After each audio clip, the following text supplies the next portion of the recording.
가르치소서.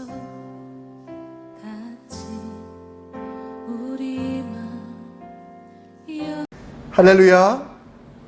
오늘도 복되고 거룩한 주일을 맞이하여 이렇게 예배하게 하신 하나님께 감사드립니다. 엘림 찬양단 찬양에 맞추어 2021년 6월 13일 예배 함께 드리겠습니다. 할렐루야. 네, 이렇게 오늘 온 가족 예배에 참여하신 모든 여러분 환영합니다. 우리 옆 사람과 한번 인사해 보도록 할까요? 잘 오셨습니다. 환영합니다. 사랑합니다. 네, 우리 요즘에 교회에서 말씀 읽기를 많이 다들 하고 계신데 우리 올해는 하나님의 말씀과 더욱 가까워지시는 여러분들에게 원합니다. 우리 찬양으로 오늘 예배를 시작하도록 하겠습니다.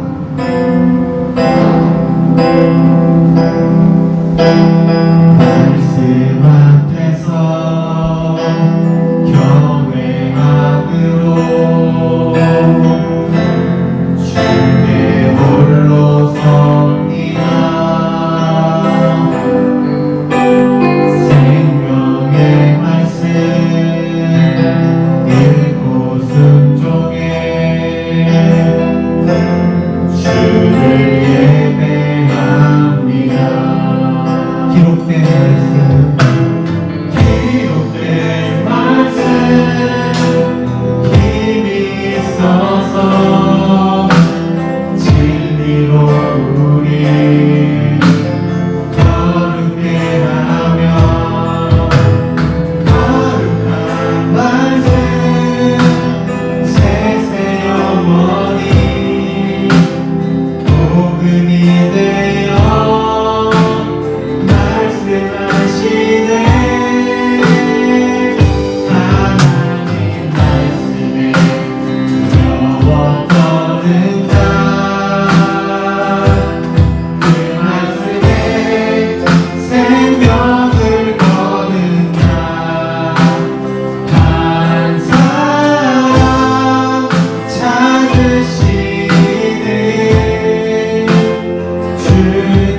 앞에 예배드리는 우리 되기 원합니다. 우리 특별히 이 시간 율동하며 박수치며 찬양할까 하는데요. 제가 한국에서 두 명의 슈퍼스타를 모셨습니다. 네, 앞에 한번 나와주세요. 네, 저희 온 세대 예배니까 다 같이 일어나서 율동하면서 박수치며 찬양하도록 하겠습니다.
주님께 큰 영광 박수 올려드리도록 하겠습니다. 할렐루야.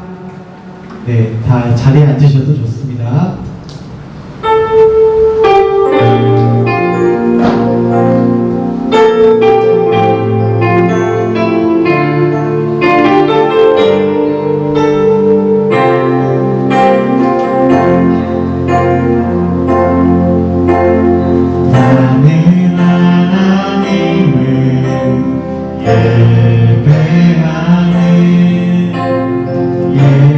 예배자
은혜를 향하여 내 마음 완전한 하나님 향하여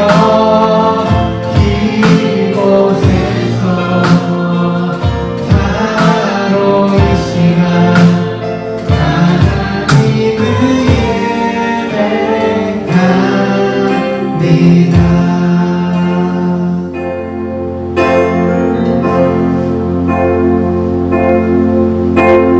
주 나의 모습 보네 상한 나의 맘 보시네 주 나의 눈물 안에 홀로 울어만 하시네 주 사랑 여기 있네 주 사랑 내게 있네 그 사랑이 날 채우네 주 은혜 내게 있네 그 은혜로 날 세우네 세상 소망 다 사라져가도 주의 사랑은 끝이 없으니 살아가는 이 모든 순간이 주의 힘을 나는 믿네 세상 소망 다 사라져가도 세상 소망 다 사라져가도 주의 사랑은 끝이 없으니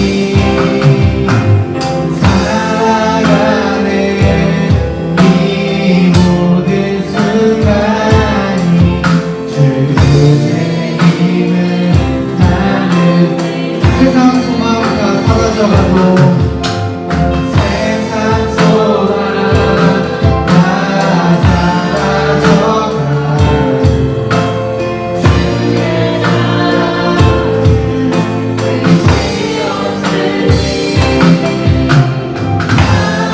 살아가는 이 모든 순간이 주의 힘을 나는 믿네 모든 있을 예배를 위해 기도하겠습니다. 하나님 아버지 정말로 살아가는 이 모든 순간이 하나님의 은혜임을 내가 믿습니다. 이 시간 우리와 함께해 주옵시고 우리의 예배를 받아주시옵소서. 다 같이 기도하겠습니다.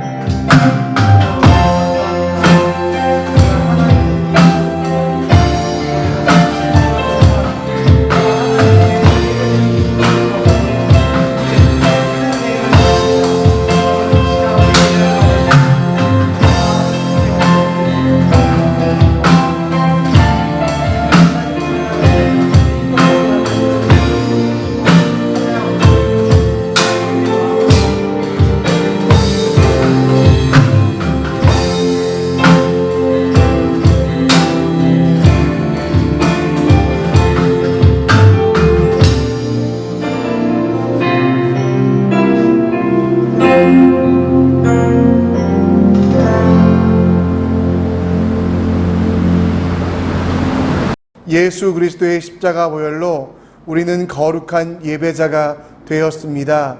동이서에서 먼 것 같이 우리를 죄가에서 옮기시며 흰 눈보다 더이게 양털보다 더 깨끗한 예배자로 부르셨습니다.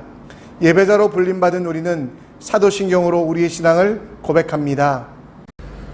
전능하사 천지를 만드신 하나님 아버지를 내가 믿사오며 그 외아들 우리 주 예수 그리스도를 믿사오니 이는 성령으로 잉태하사 동정녀 마리아에게 나시고 본디오 빌라도에게 고난을 받으사 십자가에 못 박혀 죽으시고 장사한 지 사흘 만에 죽은 자 가운데서 다시 살아나시며 하늘에 오르사 전능하신 하나님 우편에 앉아 계시다가 저리로서 산자와 죽은 자를 심판하러 오시리라.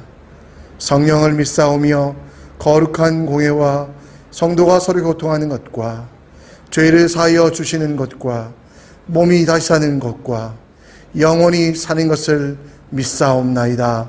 아멘. 찬송가 507장 주는 나를 기르시는 목자요 찬양 드리고 예배를 위하여 기도하겠습니다.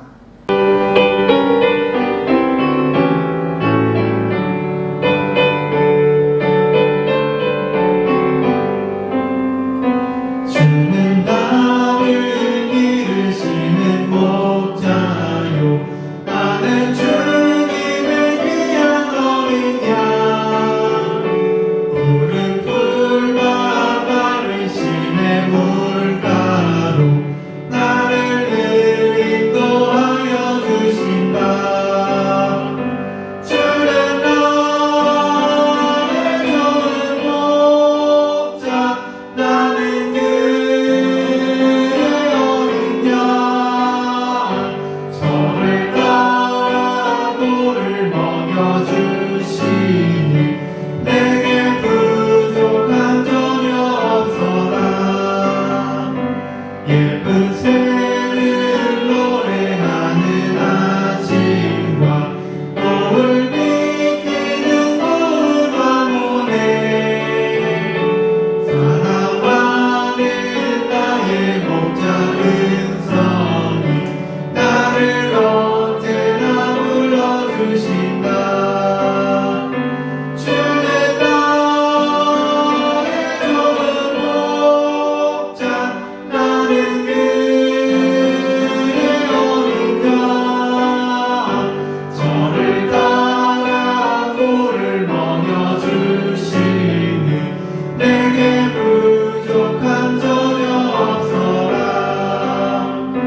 못된 짐승 나를 내지 못하고 거칠 비바람 삼지 못하리.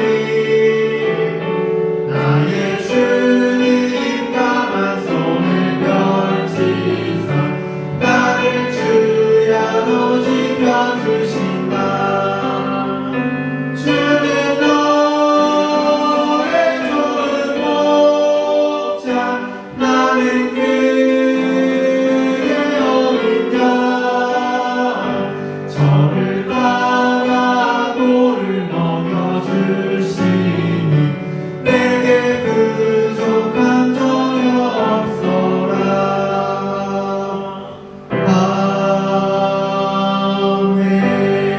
아멘. 하나님 아버지, 오늘도 각 가정에서 예배드리는 주님의 종들을 축복하여 기도합니다. 이 예배가 주님이 기뻐하시는 거룩한 산제사 되게 하시고 하나님께서 영광 받으시며 드려지는 우리들에게도 은혜와 은총이 가득한 예배 되게 하여 주시옵소서. 오늘 말씀을 전해주실 조용훈 목사님 붙잡아 주셔서 그 사역 위에 그 말씀 위에 함께하여 주시고 그 말씀이 우리 마음밭에 뿌려질 때 100배의 열매를 얻는 주님의 사람들 되게 하여 주시옵소서. 하나님, 가장 힘든 때입니다. 우리가 세상을 바라보지 아니하고 하나님만 바라보게 하시고 하나님 은혜로 온전하게 하시고 하나님 능력으로 새롭게 될 수 있도록 주여 붙잡아 주시옵소서. 오늘도 이 예배를 드리는 각 가정 가운데 함께하사 도움이 필요한 가정이 있으면 하늘의 곳간을 여사 넘치는 은혜 내려주시고 치유가 필요한 가정이 있으면 예수 그리스도의 손으로 만져주사 고쳐주시고 온전하게 하시고 새롭게 하여 주시옵소서. 우리 선교교회 주신 사명들 놓치지 아니하게 하시고 힘들 때이지만 어려운 때이지만 핑계대지 아니하고 열방을 위하여 다음 세대를 위하여 일할 수 있는 주님의 교회 되게 하여 주시옵소서. 오늘도 우리의 예배를 받아주심을 감사드리오며 이 모든 말씀 예수 그리스도의 이름으로 기도합니다. 아멘. 우리 초등부 아이들이 가정에서 하나님이 만드신 세상을 표현해 봤다고 합니다. 짧은 시간, 짧은 화면이지만 우리 아이들 얼굴 보시며 기억해 주시고 기도해 주셨으면 좋겠습니다. 우리 함께 우리 아이들이 만든 작품들 함께 보겠습니다.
오늘 여러분과 함께 살펴볼 하나님 말씀은 예레미야 36장 1절로 32절 구약성경 1111면입니다.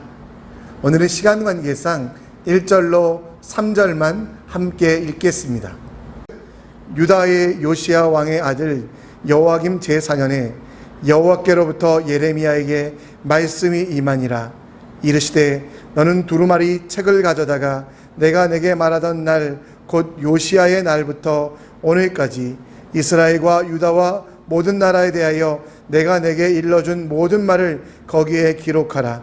유다 가문이 내가 그들에게 내리려 한 모든 재난을 듣고 각기 악한 길에서 돌이키리니 그리하면 내가 그 악과 죄를 용서하리라 하시니라. 아멘. 오늘 우리에게 말씀 전해 주실 분은 우리 교회에서 초등부 사역을 하셨던 조용훈 목사님. 올해 3월에 힘든 과정을 이기시고 목사 안수를 받으셨습니다.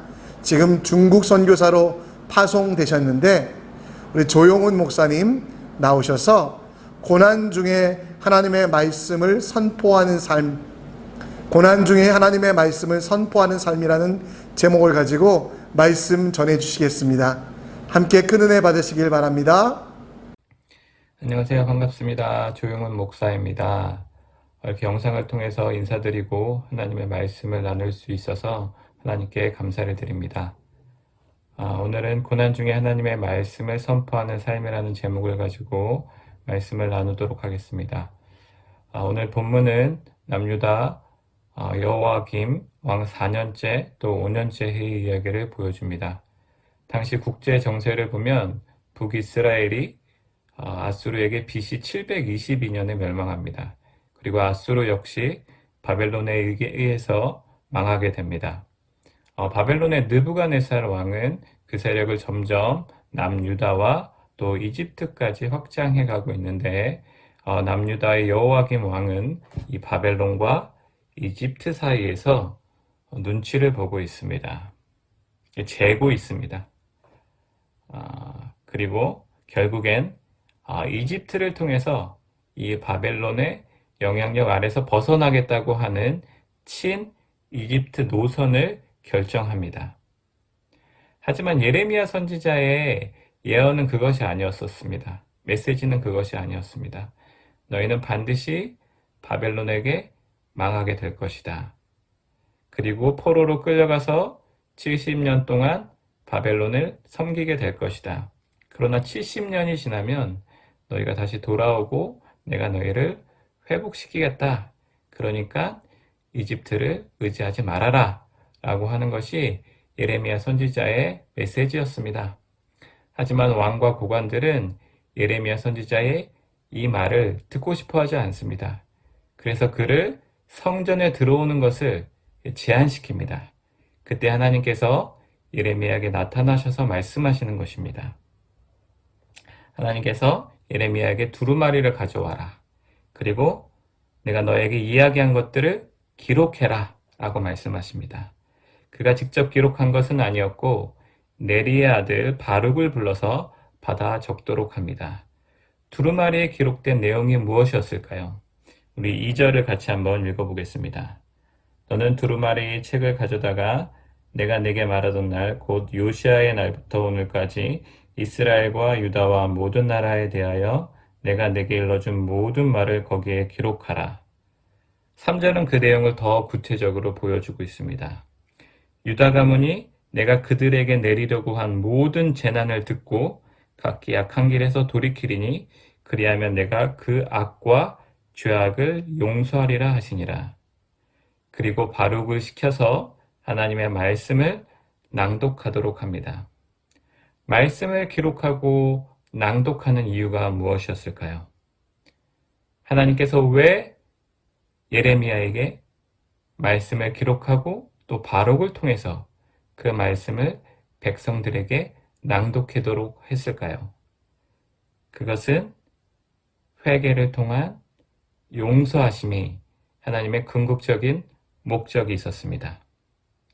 남유다의 백성들이 하나님의 말씀을 듣고 그들에게 내리려고 한 하나님의 재앙의 말씀을 듣고 돌이키면 하나님께서 그 악과 죄를 용서하시겠다라고 하시는 것입니다. 우리는 고난 가운데, 어려움 가운데 십자가의 사랑과 용서함에 주목할 필요가 있습니다. 진노와 심판의 메시지 뒤에는 하나님의 백성을 향한 하나님의 사랑과 용서하심의 메시지가 숨어 있습니다. 우리 신약 성경을 보더라도 이 진노, 심판에 숨겨진 하나님의 사랑이 아주 잘 나타난 사건이 있죠. 바로 예수님의 십자가 사건입니다. 십자가형은 로마의 가장 잔인하고 수치스러운 처형 방법이었습니다. 반역과 반란을 일으킨 죄수들에게 내려지는 아주 강력한 처벌이었습니다. 성경 역시 나무에 달린 자마다 하나님께 저주를 받았다라고 신명기 21장 23절은 기록하고 있습니다. 이것은 십자가의 죽음이 하나님의 진노에 의한 죽음임을 명확하게 설명하고 있습니다. 이 수치스럽고 이 치욕스러운 이 잔인한 형벌을 예수님께서 받으셨습니다. 갈라디아서 3장 13절은 그리스도께서 우리를 위하여 저주를 받은 바 되사 율법의 저주에서 우리를 속량하셨으니 기록된 바 나무에 달린 자마다 저주 아래 있는 자라 하였습니다. 왜 우리를 위해서 십자가에 못 박히셨죠? 우리를 사랑하셨기 때문에, 우리를 용서하기 원하셨기 때문에 우리를 대신하여서 하나님의 아들이신 예수님께서 진노와 심판을 받으신 것입니다. 이것이 진노 가운데 나타난 하나님의 사랑입니다. 이것이 바로 십자가의 복음입니다. 가장 잔인하고 수치스러운 십자가의 형벌은 역설적이게도 오늘날 하나님의 사랑과 용서를 나타내는 상징이 되었습니다. 우리는 하나님의 사랑과 용서를 인생의 가장 혹독한 시기를 보내는 가운데서도 경험할 수 있습니다. 특별히 코로나 상황 가운데 전 세계를 혼란과 분노와 우울과 낙심으로 몰아넣는 이 상황 속에서도 우리는 하나님의 사랑과 용서함을 경험하고 그것을 나누는 삶을 살아갈 수 있습니다. 여러분, 코로나가 하나님의 심판인가요?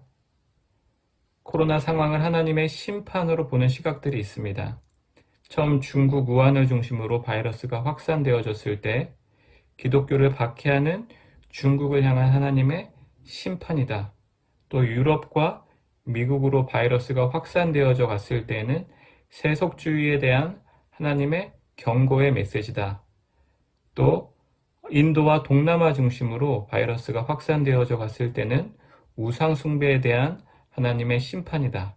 한국에서는 신천지 중심으로 또 바이러스가 확산되어져 갔을 때 이단을 향한 하나님의 심판이다 라는 메시지들이 있어 왔습니다. 저는 모든 상황 속에서 하나님께서 일하신다라고 믿습니다. 그리고 어떤 것도 하나님의 허락 없이는 이 땅 가운데 오지 않는다라고 생각합니다. 이 바이러스 상황도 하나님의 주권 아래 있음을 우리는 기억해야 합니다. 하지만 하나님의 심판이라고, 코로나 바이러스가 하나님의 진노의 도구라고 생각하는 것은 무리가 있는 것 같습니다.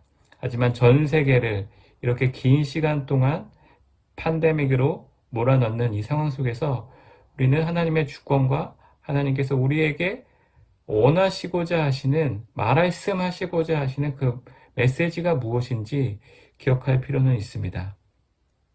그것은 우리가 고난 가운데 있지만 하나님의 말씀을 선포하는 삶을 살아가야 한다는 것입니다. 예레미야는 갇혀 있었습니다. 그래서 자신을 대신하여서 바룩에게 명령하여 두루마리를 기록하도록 합니다. 그리고 그 기록된 말씀을 가지고 사람들에게 가서 전하라고 합니다. 그 말씀을 듣고 사람들이 어떻게 행동했습니까? 아주 놀라운 일이 일어났습니다. 말씀을 듣고 사람들이 하나님께 나아 금식을 선포합니다. 거기서 그치지 않습니다. 백성들에게 전한 바룩이 하나님의 말씀을 전했을 때 미가야라는 사람이 그 말을 듣고 백성들의 고관들을 찾아가 자신이 들은 모든 말을 전하고 있습니다. 11절 13절을 제가 읽도록 하겠습니다. 사반의 손자요 그마랴의 아들인 미가야가 그 책에 기록된 여호와의 말씀을 다 듣고 왕궁에 내려가서 서기관의 방에 들어가니 모든 고관 곧 서기관 엘리사마와 스마야의 아들 들라야와 악보르의 아들 엘라담과 사반의 아들 그마랴와 하나냐의 아들 시드기야와 모든 고관이 거기에 앉아 있는지라. 미가야가 바룩과 백성의 귀에 책을 낭독할 때 들은 모든 말을 그들에게 전하매. 바룩이 백성에게 전한 그 모든 말을 미가야가 듣고 그 모든 말을 그 고관들에게, 리더들에게 전하고 있습니다. 여기서 끝나는 것이 아닙니다. 백성의 리더들은 미가야를 통해서 들은 그 말씀을 듣고, 하나님의 말씀을 듣고 바룩을 부릅니다. 그리고 바룩을 통해서 하나님의 말씀을 다시 듣습니다. 그리고 나서 그 두루마리 책을 여호야긴 왕에게 전달해야겠다고 이야기합니다. 15절 16절을 제가 읽도록 하겠습니다. 그들이 바룩에게 이르되 앉아서 이를 우리에게 낭독하라. 바룩이 그들의 귀에 낭독하매 그들이 그 모든 말씀을 듣고 놀라서 서로 보며 바룩에게 이르되 우리가 이 모든 말을 왕에게 아뢰리라 라고 이야기하고 있습니다. 여러분 잘 보셨죠? 하나님의 말씀은 갇혀 있을 수가 없습니다.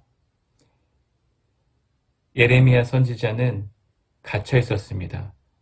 전할 수 있는 상황이 아니었습니다. 하지만 하나님의 말씀이 백성들로부터 시작하여서 고관들, 백성의 리더들, 그리고 왕에게까지 전달되어지는 과정을 보고 있습니다. 하나님의 말씀은 살았고 운동력 있기 때문에 선포되어져야만 하는 것입니다. 상황과 환경에 얽매일 수 없습니다. 상황과 환경에 핑곗거리가 될 수 없습니다. 예레미야는 제한적인 상황임에도 불구하고 그에게 임한 하나님의 말씀이 선포되어지는 것들을 경험했습니다. 우리가 하나님의 말씀을 우리 삶 속에서 선포하면서 살아갈 수 있는 방법은 바로 하나님의 말씀대로 살아가는 것입니다. 우리 자신이 하나님의 말씀을 선포할 수 있는 방법입니다. 우리가 하나님의 말씀을 선포하지 않는 것은 우리 속에 하나님의 말씀이 없기 때문입니다. 예레미야는 바룩을 통해서 그에게 임한 그 가운데 있는 하나님의 말씀을 기록하도록 했고 또 낭독하도록 했습니다. 그런데 이미 우리는 기록된 하나님의 말씀을 가지고 있습니다. 여러분 날마다 하나님의 말씀을 묵상하십시오. 또 그 묵상한 말씀을 가지고 기도하십시오. 그리고 그 말씀이 우리가 기도한 내용이 우리의 인격이 되도록 하십시오.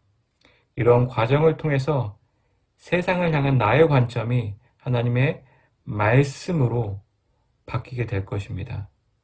그리고 그렇게 변화된 나의 관점이, 하나님의 말씀으로 달라진 나의 관점이 내 주변을 변화시키는 것들을 여러분들이 경험할 수 있을 것입니다. 우리는 코로나 가운데 갇혀있는 삶을 살아갑니다. 하지만 하나님의 말씀은 갇혀있을 수 없습니다. 또 하나님의 말씀대로 살아가고 있는 우리의 삶도 갇혀있을 수 없습니다. 코로나 상황은 오히려 우리가 하나님의 말씀을 더 가까이 하고 하나님의 말씀대로 살아갈 수 있는 기회가 되었습니다. 제가 한국에 온 지 1년이 되었는데 한국에 와서 가장 많이 한 말이 무엇인지 아십니까? 바로 코로나 상황이 좋아지면 이라는 말입니다. 코로나 상황이 좋아지면 우리 한번 만나자. 코로나 상황이 좋아지면 우리 만나서 밥 먹자. 코로나 상황이 좋아지면 새벽 기도를 시작해야겠다. 그런데 코로나 상황이 좋아지질 않습니다. 지금 1년 반이 지났습니다. 백신이 나와서 접종 중에 있지만 백신을 접종한 국가들 중에 변이 바이러스로 인하여서 다시 어려움을 겪고 있다라는 이야기를 들으면서 이 코로나 상황이 정말 끝나긴 끝날 것인가 라고 하는 그런 걱정이 들기도 합니다. 정말 다시 돌아갈 수 있을지 잘 모르겠습니다. 어쩌면 코로나19가 완전히 종식된다 하더라도 또 다른 코로나와 같은 그런 바이러스들이 출현하진 않은지, 다른 어려움들에 직면하게 되지 않을지 잘 모르겠습니다. 우린 이런 상황 속에서 코로나가 끝나면, 코로나 상황이 좋아지면 한번 만나자, 한번 식사하자, 새벽 기도 시작하자, 예배 제대로 드리자 라고 말했던 것들은 어쩌면 이루어질 수 없는 다짐뿐일 수밖에 없습니다. 우리가 코로나 이전의 삶을 우리의 일상으로만 기억한다면, 코로나 이전에 누렸던 우리의 일상만을 일상이라고 생각한다면, 우리는 현재 이 오늘의 코로나와 함께하는 우리의 일상 가운데 하나님의 말씀을 선포하며 살아가는 것이 불가능할지 모릅니다. 코로나 이전의 방법으로만 오늘의 일상을 살아가려고 한다면 하나님의 말씀을 선포하는 삶을 살아가는 것은 불가능할 것 같습니다. 중요한 것은 이전의 일상, 과거의 일상으로 돌아가려고 하는 것이 아니라 오늘의 일상, 나에게 주어진 오늘 이 하루, 이 현장에서 하나님과 동행하며 살아가는 것입니다.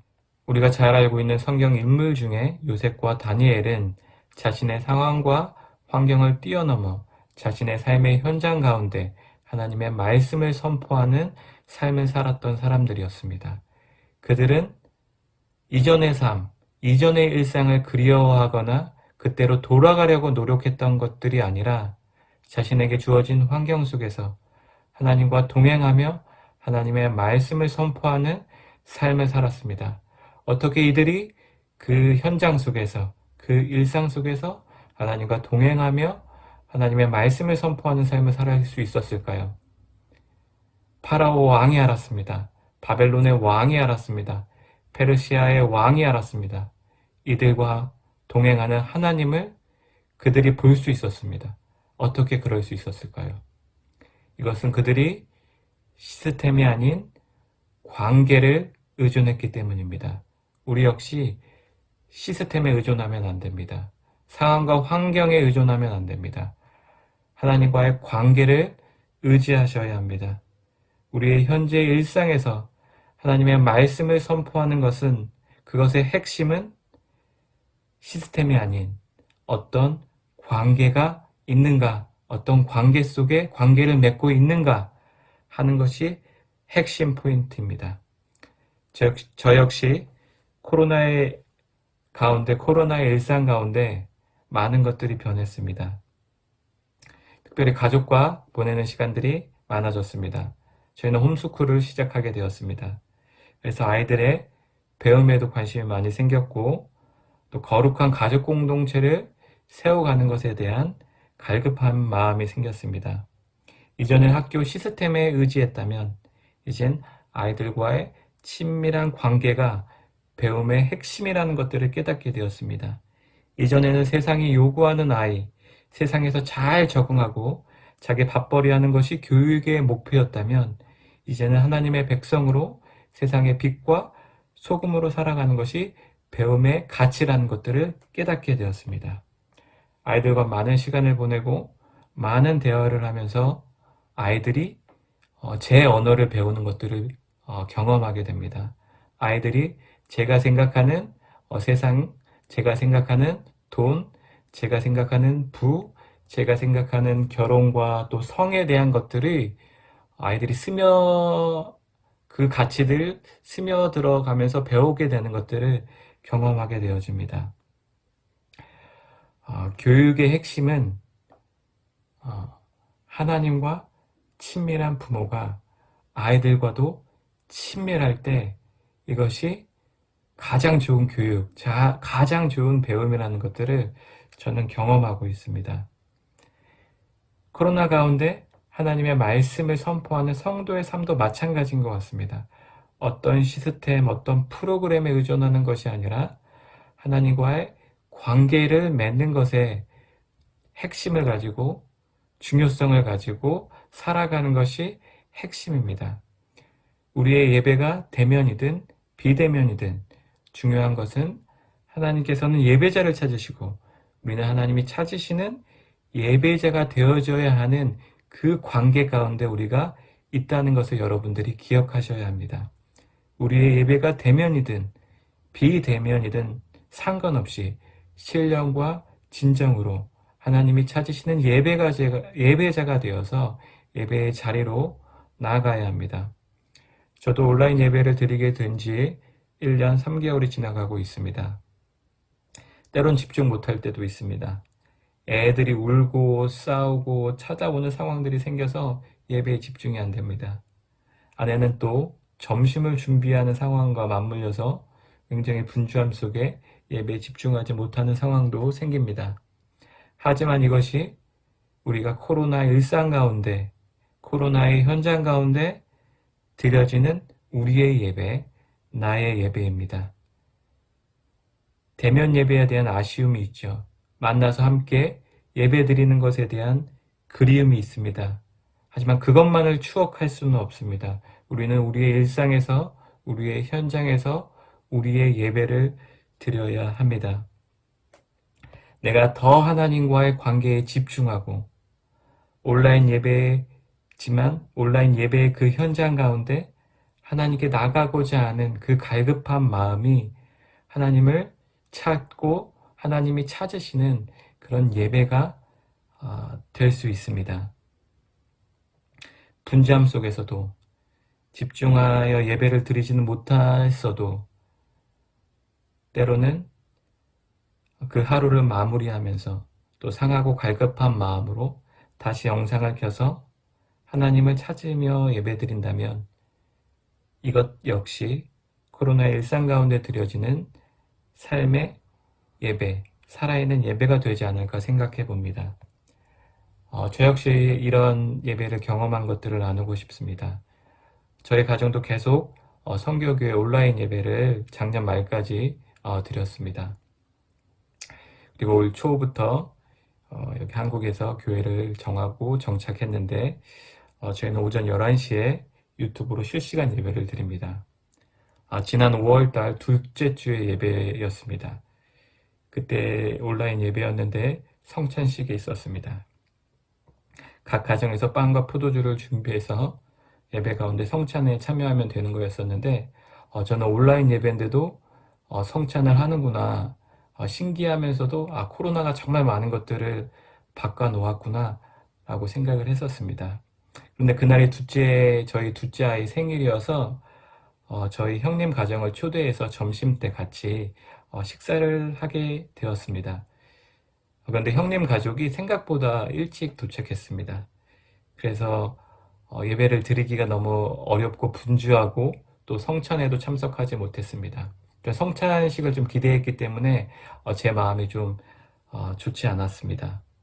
저녁이 되어서 형님 가정이 돌아가고 또 아이들을 재우고 자정이 다 돼서 12시가 다 돼서 다시 영상을 켜고 예배를 이어서 드렸습니다. 그런데 그 예배 가운데 하나님의 터치, 하나님의 만지심이 있었습니다. 정말 살아있는 예배로 느껴졌습니다. 분주함으로 놓쳤던 나의 오전 예배,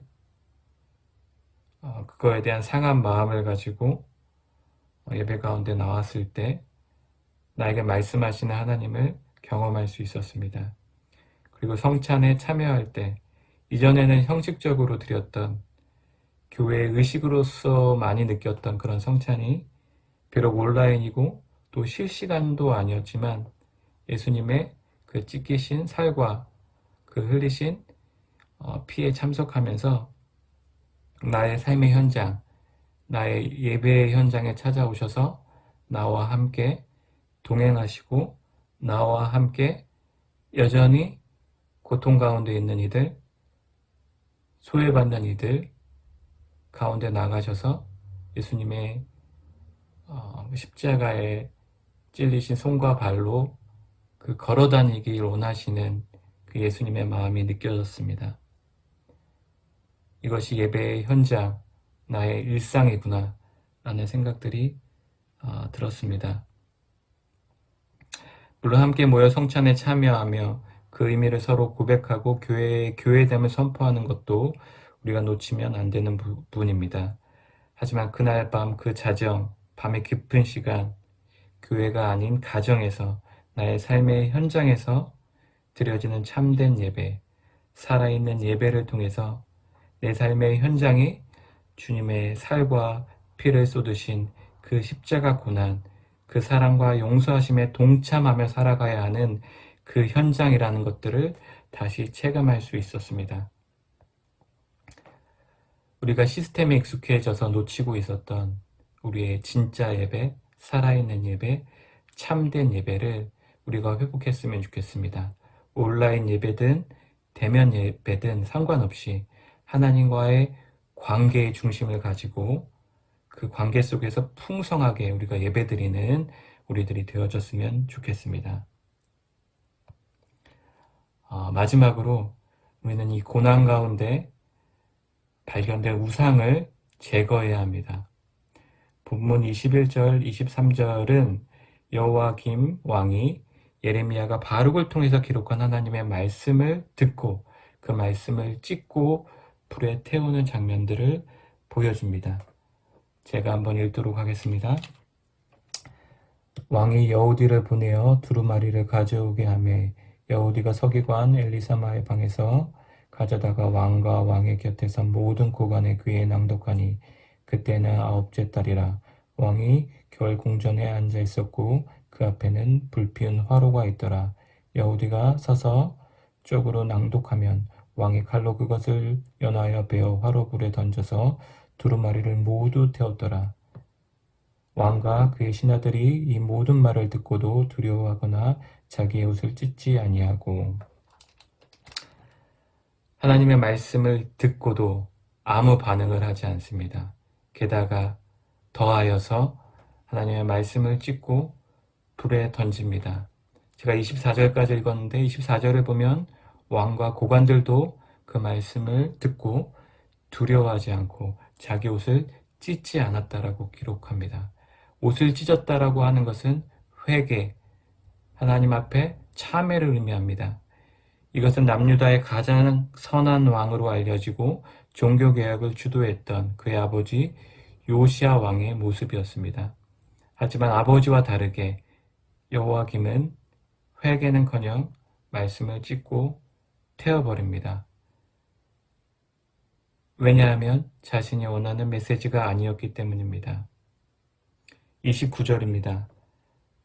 또 유다의 여호와김 왕에 대하여 이같이 말하기를 여호와의 말씀에 내가 어찌하여 바벨론의 왕이 반드시 와서 이 땅을 멸하고 사람과 짐승을 이 땅에서 없어지게 하리라 하는 말을 이 두루마리에 기록하였느냐 하도다.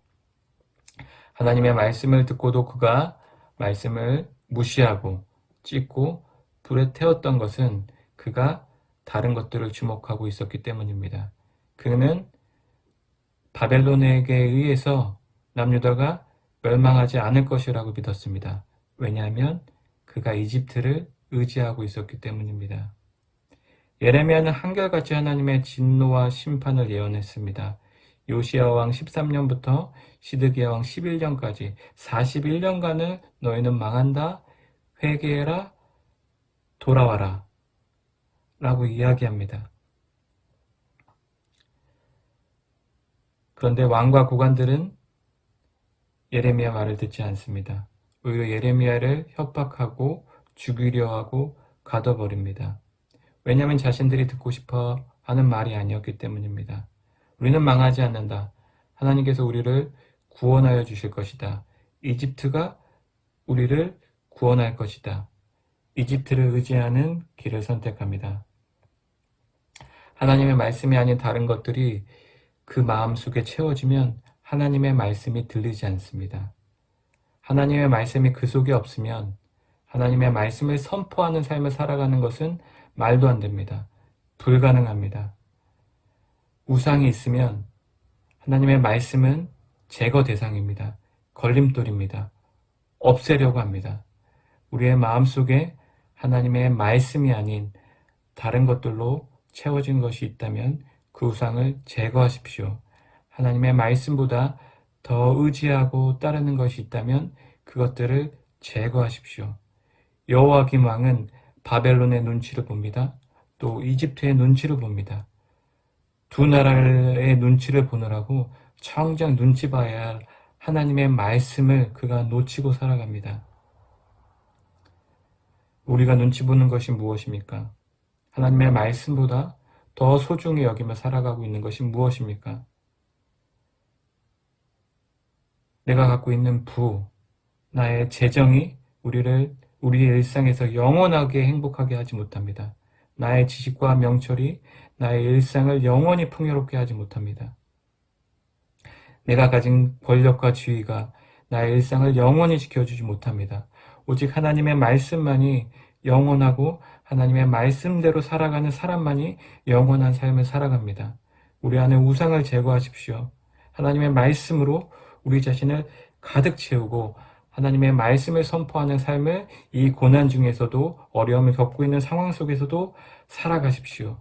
그리고 시스템이 아니라 하나님과의 관계의 최우선을 두고 하나님의 말씀의 충만함 속에 우리가 갇혀 사는 인생이 아닌 자유함을 누리는 삶을 살아가는 여러분들이 되기를 축복하고 기도합니다.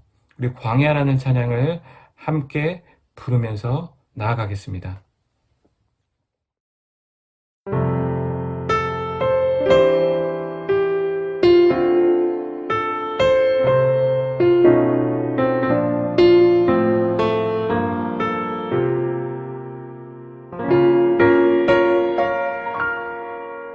왜 나를 깊은 어둠 속에 홀로 두시는지, 어두운 밤은 왜 그리 길었는지,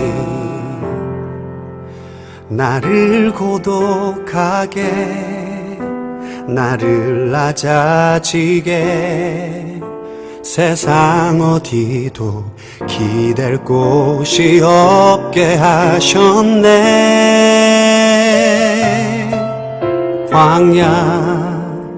광야에 서 있네.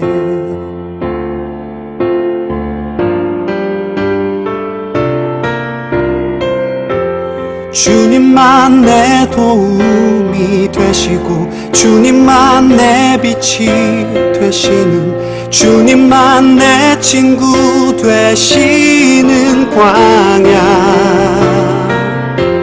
주님 손 놓고는 단 하루도 살 수 없는 곳,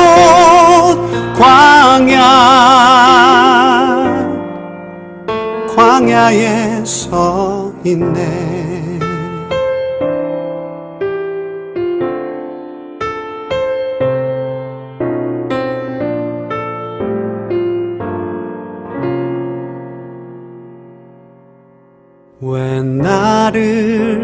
깊은 어둠 속에 홀로 두시는지, 어두운 밤은 왜 그리 길었는지,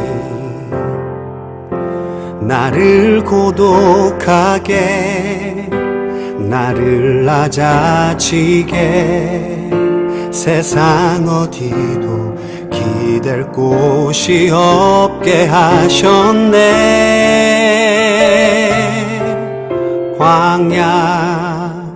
광야에 서 있네.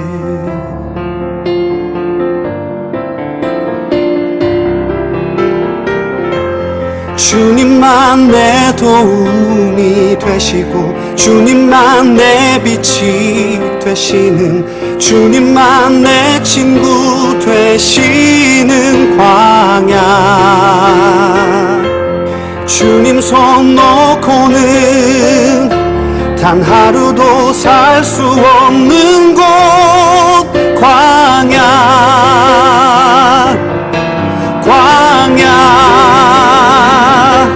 주께서 나를 사용하시려, 나를 더 정결케 하시려, 나를 택하여 보내신 그곳 광야. 성령이 내 영을 다시 태어나게 하는 곳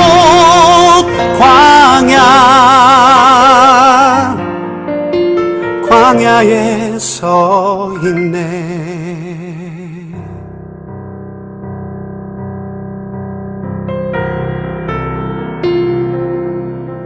내 자가 산산이 깨지고 높아지려 했던 내 꿈도 주님 앞에 내어놓고, 오직 주님 뜻만 이루어지기를, 나를 통해 주님만 드러나시기를.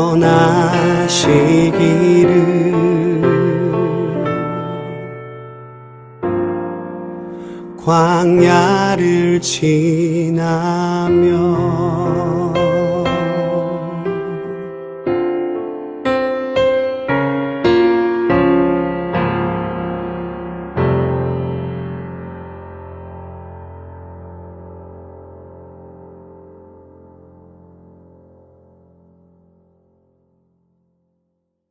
하나 둘 셋, 마이크 테스트. 하나 둘 셋. 하나님, 고난 가운데 있는 우리에게도 귀한 말씀 주셔서 이 말씀대로 살게 하여 주심을 감사드립니다. 말씀이 능력이 되어 하나님의 일들 감당하게 하여 주시고, 말씀의 권세로 하나님을 바라보며 하나님이 기뻐하시는 삶을 살 수 있도록 인도하여 주시옵소서. 고통의 고난 가운데 있는 자들이 있습니까? 질병의 고난 가운데 다시 하겠습니다. 하나 둘 셋, 마이크 테스트. 하나 둘 셋. 하나님, 고난 중에도 말씀하시고 우리를 버려두지 아니하시며 자녀 삼아주시고 지켜주시고 인도하여 주신 것 감사합니다. 오늘 말씀을 기억하며 우리에게 주신 사명 핑계대지 아니하고 이룰 수 있는 주님의 백성으로, 자녀로서, 예수 그리스도의 제자로서 고난 중에도 말씀을 전하는 사람, 삶으로, 우리의 거룩한 행동으로 세상의 빛과 소금 되는 우리 모두가 될 수 있도록 인도하여 주시옵소서. 하나님, 고난 중에 있는 가정들을 위하여 기도합니다. 슬퍼하기만 하지 않게 하시고 그 가운데 역사하신 하나님의 능력을 체험하게 하여 주시옵소서. 질병을 치유하시며 암세포를 멀리하시며 몸을 회복시키셔서 마른 뼈를 거룩한 하나님의 군사로 만드셨던 것 기억하여 하나님의 뜻대로 하나님의 능력대로 살아갈 수 있는 주님의 종들 되게 하여 주시옵소서. 경제적인 어려움, 사업의 어려움이 있는 자들이 있습니까? 요셉의 지혜를 주사 고난이 오히려 승리의 이유가 되게 하시고 고통 가운데서도 주님의 말씀대로 살아갈 수 있는 담대함들 주사 이 모든 어려움들 이겨내게 하시고 하늘의 곳간을 여사 더 많은 것들로 채워주시고 풍성하게 하여 주시옵소서. 하나님, 세계 각 나라의 복음이 다시 회복되게 하여 주시옵소서. 각 나라가 잊어버린 예수 그리스도의 십자가를 다시 찾게 하여 주시옵소서. 이 일을 위하여 우리가 더욱더 기도하오니 미얀마에 평화가 임하게 하시고 인도 땅에 있는 모든 환자들 치유되게 하여 주시고 유럽과 미국에 퍼져 있는 인종차별주의들 다 사라질 수 있도록 주여 그들의 마음을 만져주시고 지혜를 주셔서 평화롭고 예수 그리스도로 하나 되는 나라 될 수 있도록 세상 될 수 있도록 주님 붙잡아 주시옵소서. 지금은 우리 주 예수 그리스도의 은혜와 하나님의 사랑하심과 성령 하나님의 인도 역사 충만하심이 주를 바라보며 주님의 일들 감당하는 주님의 사람들에게 지금으로부터 영원토록 함께 있을지어다. 아멘. 주님의 축복이 당신을 통해 온 열방 가운데 흘러가기를. 주님은 나무 당신은 가지니 사랑의 열매 맺길 축복해요. 광고 말씀드리겠습니다. 지난주에 우리 어성경 구약방이 끝났거든요. 마더와이즈도 끝나고 했는데 우리 어성경 구약방 간증 잠깐 듣고요. 또 신약반에 관한 광고 보겠습니다.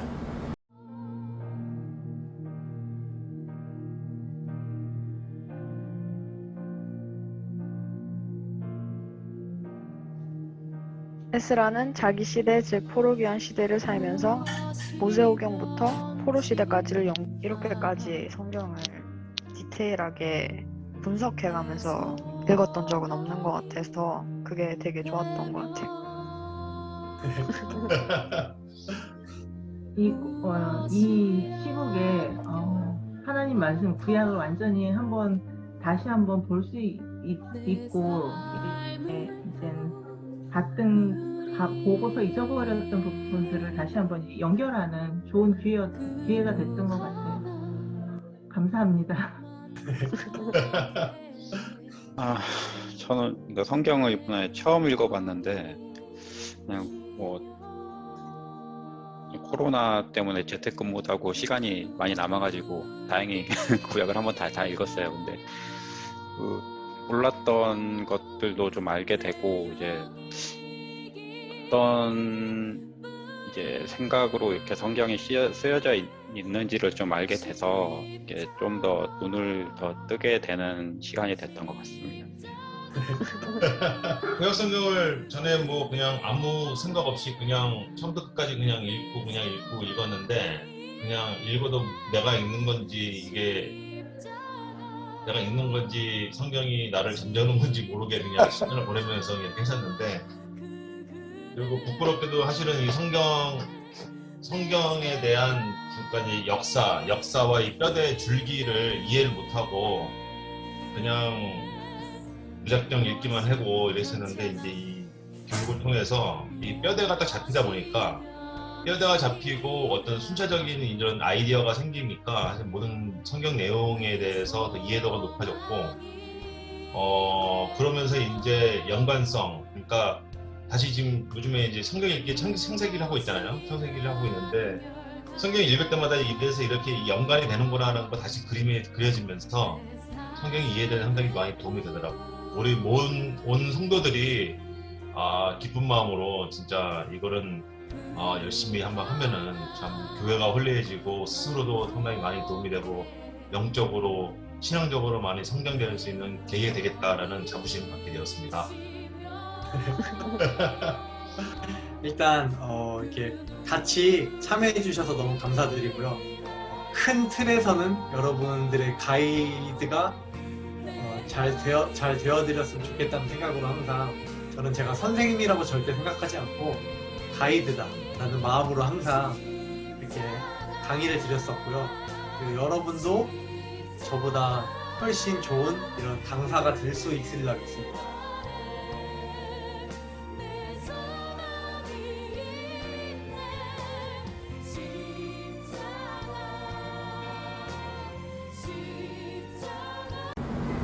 여러분, 어성경 신약을 일독하는 프로그램입니다. 오늘 한지영 집사님이 열심히 준비하시는데 여러분들도 함께 참여해 주셨으면 좋겠고요. 교재 때문에 좀 빨리 신청을 받도록 하겠습니다. 주저하지 마시고 신청하시고 도전하시는 여러분들, 특별히 청년들 더 많이 신청해 주셨으면 좋겠습니다. 감사드리고요. 이번 한 주도 승리하시는 여러분들 되시길 바랍니다. 샬롬.